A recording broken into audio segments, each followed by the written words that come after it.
The beginning of Twilight. At the beginning of Twilight, Bella moves back to her birth town of Forks, Washington, to live with her father, Charlie Swan, to let her mom, Renee, travel with her husband, Phil.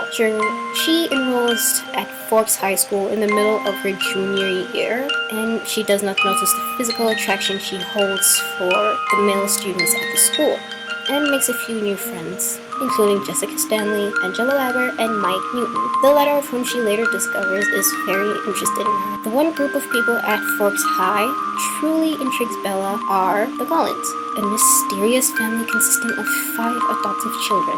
Edward Collin in particular catches her attention along with his adopted siblings, namely Alice, a petite girl, ability to see the future. Jasper, her husband, has the hardest time in the family abstaining from human blood. Emmett, a broad, extremely muscular vampire, and finally Rosalie, his wife, who is a beautiful, self-absorbed woman. Due to Bella's uncanny ability to attract accidents, Edward finds himself often protecting her from various unlikely calamities, and finds himself extremely protective of her, to the point where even he admits he sometimes goes too far. When Tyler Crowley's car almost hits Bella, Edward knocks her out of the way and shields her from the collision.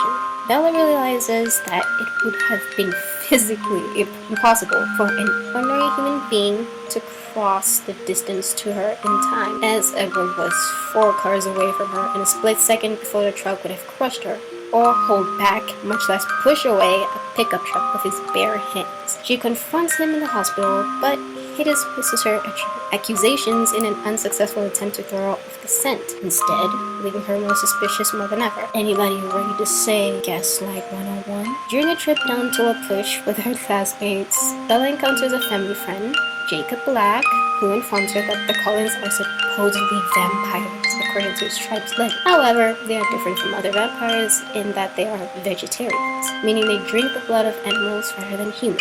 Later, Edward rescues Bella from a gang of men in Port Angeles. During and after dinner, she and Edward converse about his abilities, mainly his ability to read minds and her immunity to it. She also tells him about her theories on his true nature in an attempt to get him to divulge more information about himself. He immediately finds these amusing, though he does all but admit to his mind-reading abilities and her immunity to them. Edward and Bella get to know each other better, and he reveals that he has a great difficulty being near her due to the unusually appetizing smell of her blood. He must constantly control his thirst, lest his vampiric instincts take over and drive him to slaughter her. Yes, true love indeed. So much weird-ass love. Despite his desire for her blood, Edward and Bella fall passionately in love. Edward introduces her to his family, and soon after she is invited to watch their baseball game. During the game, danger reveals itself in form of a visiting vampire coven consisting of Laurent, Victoria, and James. James can actually just joke, I don't like you. Victoria's mate James is a sadistic tracker vampire who has set his sights on killing Bella